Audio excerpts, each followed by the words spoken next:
नमस्कार, स्वागत है आपका। मैं हूं आपके साथ सुमित शर्मा। रायपुर में आज नए राज्यपाल का शपथ ग्रहण समारोह होना है। छत्तीसगढ़ के नए राज्यपाल शपथ आज लेंगे। बिस्वा भूषण हरिचंदन शपथ लेंगे। राज्यपाल पद की शपथ उनको दिलाई जाएगी।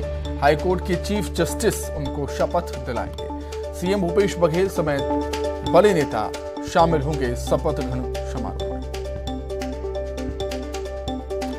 तो छत्तीसगढ़ के नए राज्यपाल बिस्वा भूषण हरिचंदन आज अपने पद की शपथ लेंगे। हाईकोर्ट के चीफ जस्टिस उनको शपथ दिलाएंगे। सीएम भूपेश बघेल समेत तमाम बड़े नेता कार्यक्रम में शामिल होंगे। अधिक जानकारी के लिए सीधे रायपुर का हम रुख कर लेते हैं। हमारी सहयोगी ममता हमारे साथ जुड़ गए हैं लाइव। ममता, कार्यक्रम को लेकर क्या कुछ शेड्यूल है और कौन कौन से दिग्गज नेता इस कार्यक्रम में शामिल होने वाले हैं?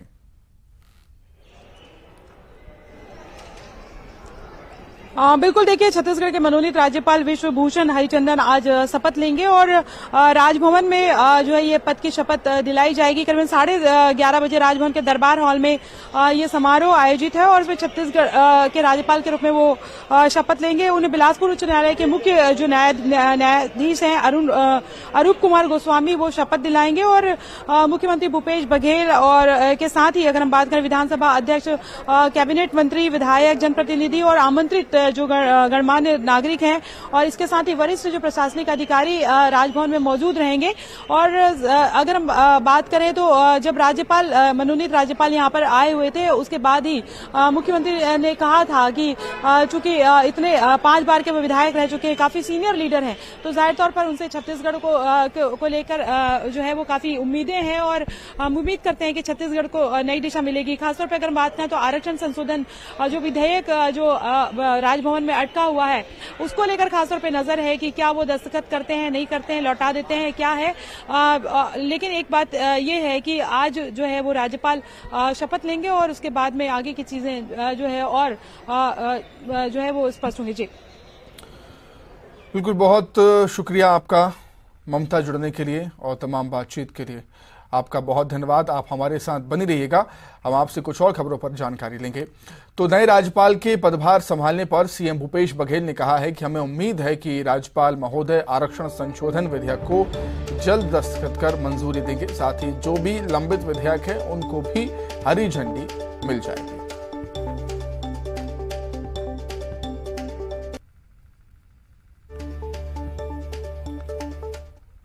उम्मीद करते हैं कि छत्तीसगढ़ के हित में फैसला लेंगे। जो आरक्षण बिल है उसे पास करेंगे और भी जो बिल है उसे भी स्वीकृति प्रदान करेंगे। वही कांग्रेस के राष्ट्रीय अधिवेशन की तैयारियां पूरी हैं, रायपुर में अंतिम दौर में हैं। आज कांग्रेस के राष्ट्रीय अध्यक्ष रायपुर पहुंचने वाले हैं। कांग्रेस के अध्यक्ष मल्लिकार्जुन खड़गे रायपुर पहुंचेंगे। 24 फरवरी को कांग्रेस का राष्ट्रीय अधिवेशन है जो कि 26 फरवरी तक चलेगा।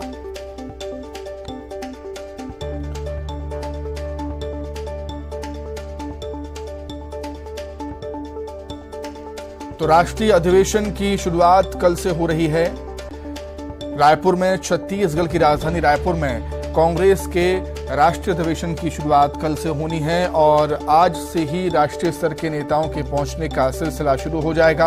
आज कांग्रेस पार्टी के राष्ट्रीय अध्यक्ष मल्लिकार्जुन खड़गे रायपुर पहुंचने वाले हैं। खबरें हैं कि शाम को वो रायपुर पहुंचेंगे। कल राहुल गांधी रायपुर आएंगे और परसों प्रियंका गांधी रायपुर पहुंचेंगे।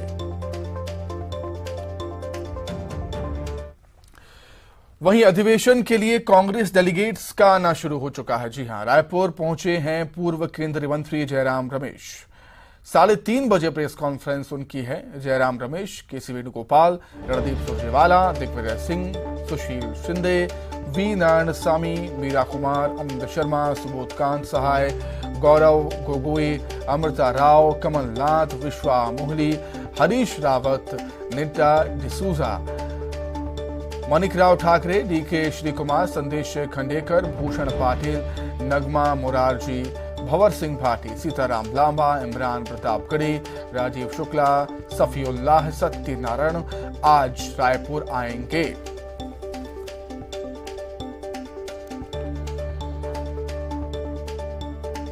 तो राष्ट्रीय अधिवेशन में शामिल होने के लिए कांग्रेस नेता आज रायपुर पहुंचेंगे। अधिवेशन के लिए कांग्रेस डेलीगेट्स का आना शुरू हो चुका है।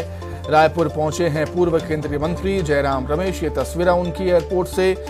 केसी वेणुगोपाल, रणदीप सुरजेवाला, दिग्विजय सिंह, कमलनाथ भी रायपुर पहुंचेंगे आज, और मल्लिकार्जुन खड़गे भी आज रायपुर पहुंचेंगे। तो एक बहुत बड़ा दिन हम कह सकते हैं छत्तीसगढ़ के लिए, रायपुर के लिए, क्योंकि देश की सबसे पुरानी पार्टी का ये 85वां राष्ट्रीय अधिवेशन है और देश के तमाम बड़े दिग्गज नेता रायपुर में जुटने वाले हैं इस अधिवेशन को लेकर, महाधिवेशन को लेकर। ममता लगातार हमारे साथ जुड़ी हुई हैं। ममता, 85वां अधिवेशन कांग्रेस का रायपुर में, एक बहुत बड़ा दिन छत्तीसगढ़ के लिए, खासतौर से छत्तीसगढ़ कांग्रेस के लिए। तैयारियां लगभग पूरी हैं और जो डेलीगेट्स हैं उनका आना भी शुरू हो चुका है।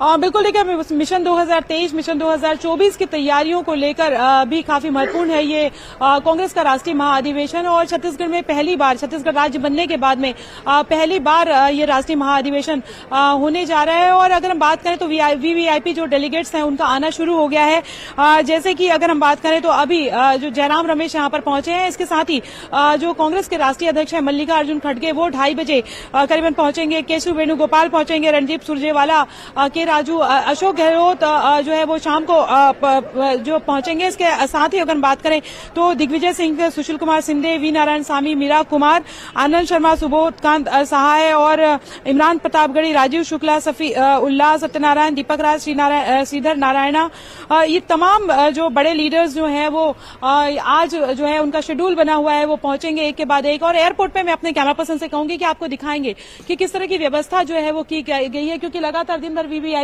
मूवमेंट होंगे और उसी को लेकर आप देखेंगे कि ये पूरे बैरिकेड्स बनाए हुए हैं। कांग्रेस के तमाम जो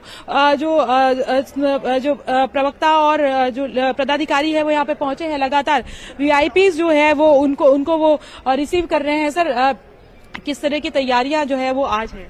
देखिए, निश्चित तौर पर 24 तारीख को यहाँ पे अधिवेशन की शुरुआत होनी है, तो आज बहुत सारे जो वीआईपी हमारे हैं, जो छत्तीसगढ़ के बाहर के जो नेतागण हैं, सारे छत्तीसगढ़ पहुंच रहे हैं। सारे पत्रकार साथी भी आ रहे हैं, प्रवक्ता साथी भी आ रहे हैं। तो उनको यहाँ पे उनके रहने का प्रबंध किया जा रहा है। उनको एयरपोर्ट से जो होटल में शिफ्ट किया जा रहा है, जो स्टेशन से आ रहे हैं उनको होटल में शिफ्ट किया जा रहा है। तो पूरी ड्यूटी लगी हुई, क्योंकि कल सुबह से मतलब अधिवेशन स्टार्ट हो जाएगा ध्वजारोहण के समय से। जी, तो बिल्कुल हम एक बार और आपको एयरपोर्ट का नजारा दिखाएंगे। अभी जयराम रमेश पहुंचे थे और उन्होंने कहा कि 3:30 बजे प्रेस कॉन्फ्रेंस होगी और पूरी डिटेल जो है वो अधिवेशन के बारे में दी जाएगी। नया रायपुर जो अधिवेशन स्थल, वहां पर ये देखेंगे आप, बैरिकेड्स जो है वो लगाए गए हैं और सिक्योरिटी रखी गई है, एम्बुलेंसेस रखे गए हैं। और अगर हम बात करें तो चाहे वो राजधानी रायपुर का एयरपोर्ट हो, चाहे रेलवे स्टेशन हो, चाहे बस स्टैंड हो, सब जगह जो है, सब दूर जो है वो कांग्रेस के जो लीडर्स सुरक्षा के पुख्ता इंतजाम है एयरपोर्ट पर और पूरे रायपुर में, क्योंकि वीवीआईपी मूवमेंट आज से शुरू हो जाएगा रायपुर में। बहुत शुक्रिया आपका ममता, जुड़ने के लिए, तमाम जानकारी के लिए बहुत धन्यवाद। आगे बढ़ते हैं। रायपुर में कल से शुरू हो रहे कांग्रेस के अधिवेशन को लेकर मुख्यमंत्री भूपेश बघेल ने कहा कि सारी तैयारियां पूरी हो चुकी हैं। राहुल गांधी और प्रियंका गांधी भी अधिवेशन में शिरकत करने आएंगे। अधिवेशन को राहुल गांधी का भारत जोड़ो यात्रा का भी लाभ मिलेगा। अधिवेशन को लेकर सीएम भूपेश बघेल ने कहा कि महंगाई, बेरोजगारी जैसे मुद्दे पर कांग्रेस के नेता मंथन करेंगे। न्यूज एजेंसी को दिए इंटरव्यू में भूपेश बघेल ने लोकसभा चुनाव में विपक्षी एकता को लेकर कहा कि जब तक विपक्षी दल एक होकर नहीं लड़ेंगे तब तक देश में बदलाव नहीं होगा। बीजेपी को हराना है तो सभी विपक्षी दलों को एक मंच पर आना होगा।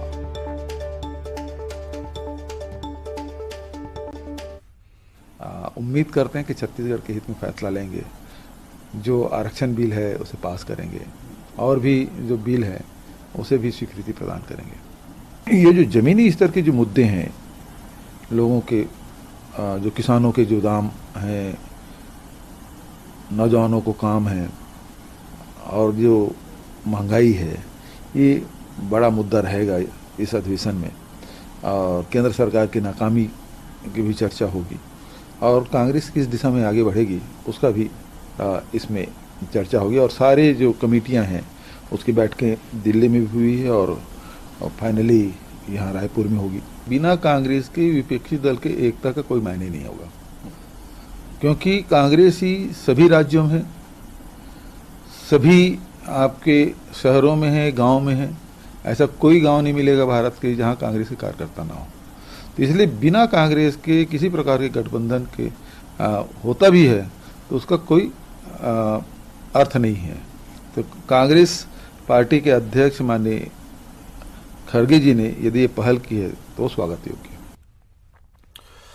वहीं सीएम भूपेश बघेल ने छत्तीसगढ़ में ईडी की कार्रवाई पर सवाल खड़े करते हुए कहा कि जिस वक्त ईडी की कार्रवाई शुरू हो वो टाइमिंग अपने आप में कई सारे सवाल खड़े करता है। ईडी का इस्तेमाल केंद्र आज अपने हथियार और विरोधियों को पस्त करने के लिए कर रहा है, लेकिन हम डरने वाले नहीं हैं। बीजेपी कांग्रेस का इतिहास पढ़ ले, हम संघर्ष करने वाली पार्टी हैं।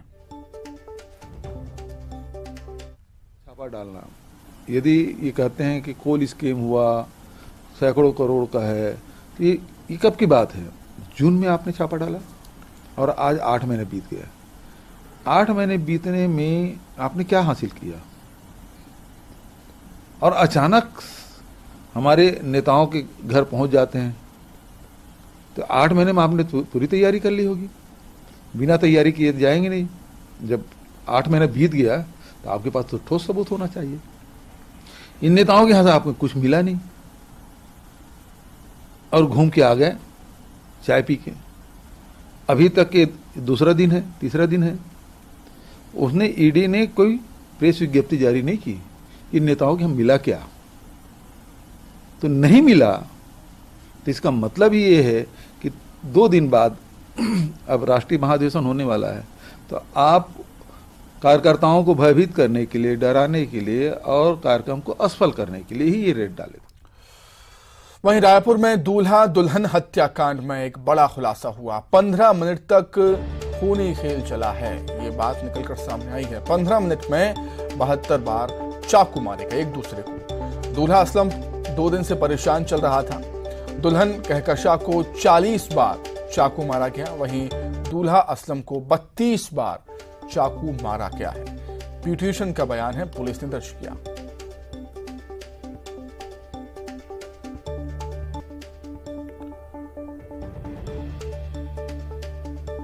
तो शादी होने के बाद और रिसेप्शन से पहले दूल्हा दुल्हन के शव एक कमरे में मिले थे, लहूलुहान।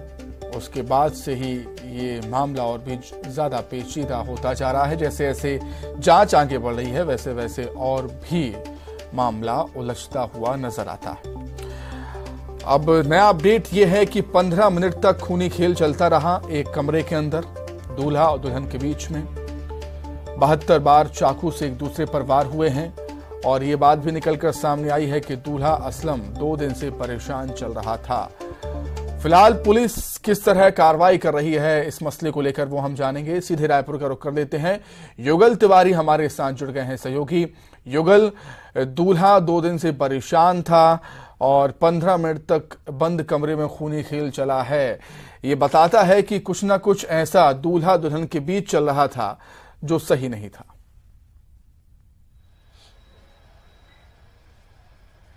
जी देखिए, 72 घंटे शादी को हुए थे और 72 चाकू बाजी की घटना है वो सामने आई है। 72 जो जख्म है दोनों के जो डेड बॉडी से उससे मिले हैं। 40 बार दुल्हन के शरीर पर जो चाकू मारा गया है और 32 बार दूल्हा जो असलम है उसके शरीर पर चोट के निशान मिले हैं। और जो वहां पर प्रत्यक्षदर्शी थे, खुद दूल्हा असलम के माँ हैं और एक ब्यूटिशियन थी जो दुल्हन को सजाने वहां पर गई हुई थी। 15 मिनट तक ये बताया जा रहा है कि 15 मिनट तक चीख पुकार मचता रहा और इस बीच जब खिड़की तोड़ करके निकाला गया तो रक्त रंजित जो लाश है वो मिली। उसके बाद मौके पर पुलिस भी पहुंची थी। तमाम जो गवाह हैं, जो प्रत्यक्षदर्शी हैं, जिन्होंने इस घटनाक्रम को देखा सुना, उनकी जो है बयान अब कलमबद्ध किए जा रहे हैं, दर्ज किए जा रहे हैं और अहम जो सुराग है वो लगाया जा रहा है। आखिर इतनी क्रूरता के साथ एक दूसरे पर हमला क्यों हुआ, उसकी वजह क्या रही, ये पुलिस इसी मोटिव पर अभी फिलहाल काम कर रही है। इसके अलावा भी मोबाइल जो टावर हैं आसपास के उसे डंप किया गया है। आखिरी कॉल किससे बात हुई, किस तरह की बातचीत हुई, उसे भी खंगाला जा रहा है। साथ ही साथ तमाम जो क्षेत्र के जो सीसीटीवी फुटेज हैं उसकी भी तलाश की जा रही है। क्योंकि रिसेप्शन था तो ऐसे में दूल्हे के पक्ष से, दुल्हन के पक्ष से तमाम लोग आए हुए थे, गेस्ट आए हुए थे, तो ये एक सूची भी उस पे जो लिस्ट अप करना पड़ेगा, चॉक आउट करना पड़ेगा। लेकिन जिस तरह का मंजर रहा वहां पे, चीख पुकार मचता रहा, और चूंकि दरवाजा बंद था, पुलिस ने भी बताया, लोगों ने भी बताया, और ये भी जानकारी सामने आई है कि जो दूल्हा असलम था कुछ दिनों से परेशान चल रहा था। 19 तारीख को शादी हुई, 21 तारीख को रिसेप्शन, और 21 तारीख को ही दोनों के प्रेम का ऐसा दुखद अंत हुआ। हर कोई हतप्रभ है, हर कोई के मन में एक विचार कौंध रहा है कि आखिर इस तरह की घटनाएं हैं वो कैसे घट सकती है। बड़े बड़े जो एक्सपर्ट हैं, जो रिटायर्ड डीजी हैं, तमाम पुलिस के अधिकारी हैं, उन्हें भी समझ में नहीं आ रहा है कि इस तरह की वारदात कैसे हो गई। कोई भी आदमी अपने आप को एक दो जो ब्लांट ऑब्जेक्ट पहुंचा सकते हैं, चोट पहुंचा सकते हैं, लेकिन 32 चोटें पहुंचाना और उस हद तक जिंदा रहना, ये तमाम जो कई सारे सवाल खड़े होते हैं युगल यहाँ पर। हालांकि पुलिस की जांच अभी जारी है, जांच पूरी होने के बाद ही इस पूरे मामले का सही से खुलासा हो पाएगा। बहुत शुक्रिया युगल जुड़ने के लिए। आगे बढ़ेंगे भिलाई से बड़ी खबर, जहां पर एएसआई का बेटा निकला है चाकूबाज। आरक्षक पर एएसआई के बेटे ने हमला किया था। शराब के नशे में चाकूबाजी की थी एएसआई के बेटे ने। शराब पीने बैठे थे दोनों, मामूली विवाद में चाकूबाजी हो गई। एएसआई के बेटे पर कार्रवाई हो रही है।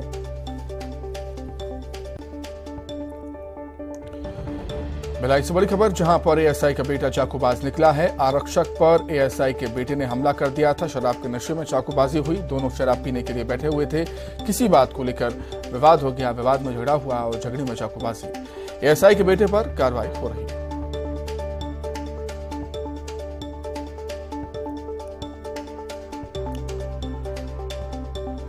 भिलाई से बड़ी खबर आपको बता रहे हैं, एएसआई का बेटा चाकूबाज निकला है। आरक्षक पर एएसआई के बेटे ने चाकू से हमला किया था। शराब के नशे में चाकूबाजी हुई है। आरक्षक और एएसआई का बेटा शराब पीने के लिए दोनों ही बैठे हुए थे और इसी दौरान किसी बात को लेकर दोनों के बीच विवाद हो जाता है। विवाद बढ़ता है और चाकूबाजी विवाद में हो जाती है। मामूली बात को लेकर एएसआई के बेटे पर कार्रवाई हो रही है।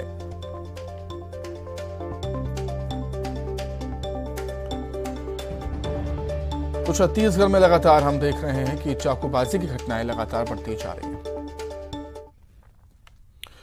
आगे बढ़ेंगे मुरैना से बड़ी खबर, जहां ट्रक और कार में जबरदस्त टक्कर हुई। हादसे में भाई बहन समेत 4 की मौत हो गई है। 2 लोगों ने मौके पर दम तोड़ दिया, 2 की इलाज के दौरान मौत हुई है। सुबह 5 बजे की घटना है। भूसे से भरे ट्रक ने कार को टक्कर मारी थी।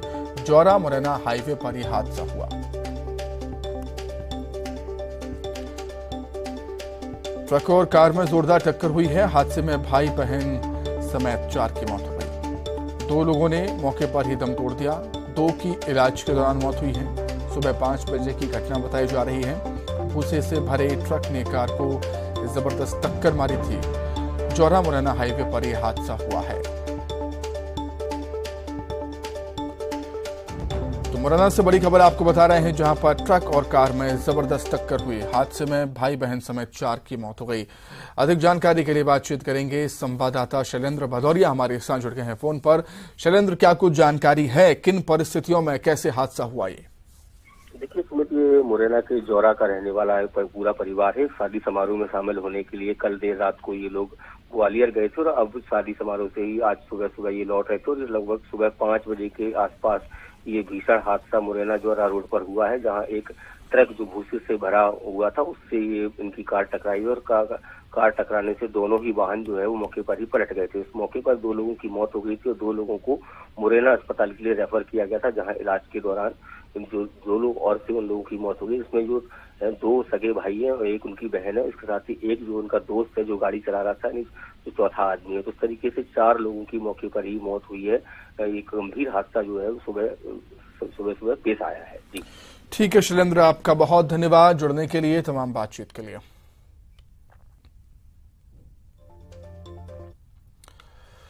बलरामपुर से बड़ी खबर, नशे में धुत पुलिस कर्मियों का वीडियो वायरल हो रहा है। जिला कोर्ट में कैदियों को पेशी में लेकर आए थे आधा दर्जन से अधिक पुलिसकर्मी जो कि नशे में थे।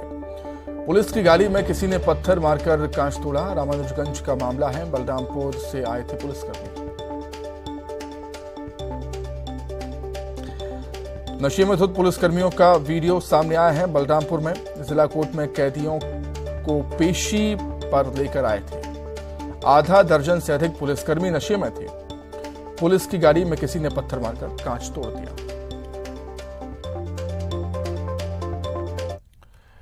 आइए अब एक नजर ब्रेकिंग टॉप 20 पर।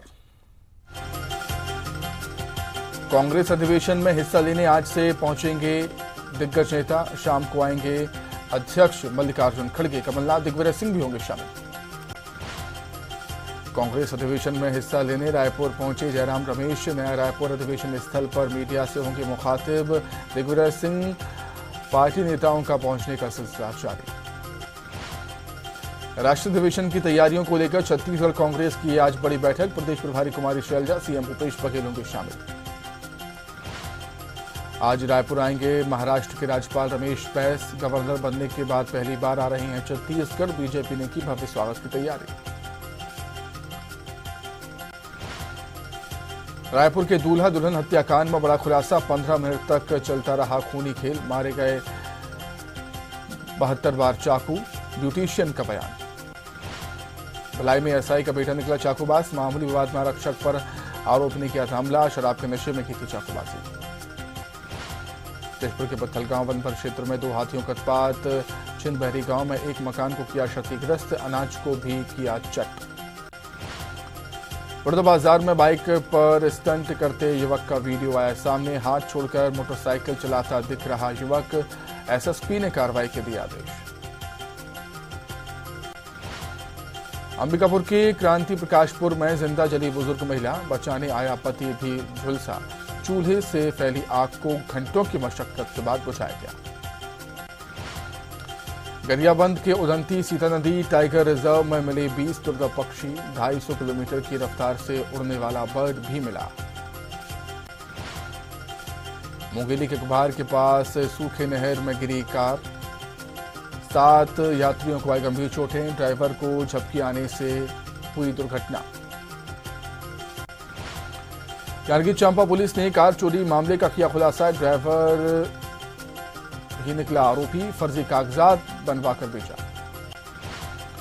अंबिकापुर में महिला आयोग ने किया जन सुनवाई का आयोजन। अध्यक्ष किरणमयी नायक ने 3 जिलों के 57 मामलों को देखा। टूटे हुए घरों को एकजुट करने की कोशिश। विश्व हिंदू परिषद की हिंदू स्वाभिमान जागरण संत पदयात्रा पहुंची डोंगरगढ़। बड़ी संख्या में संतों के साथ समाज के लोग भी हुए शामिल। कोरबा के रिश्ती थाना इलाके में सागौन बारी में लगी भीषण आग। 12 एकड़ में फैले नर्सरी में लगी आग।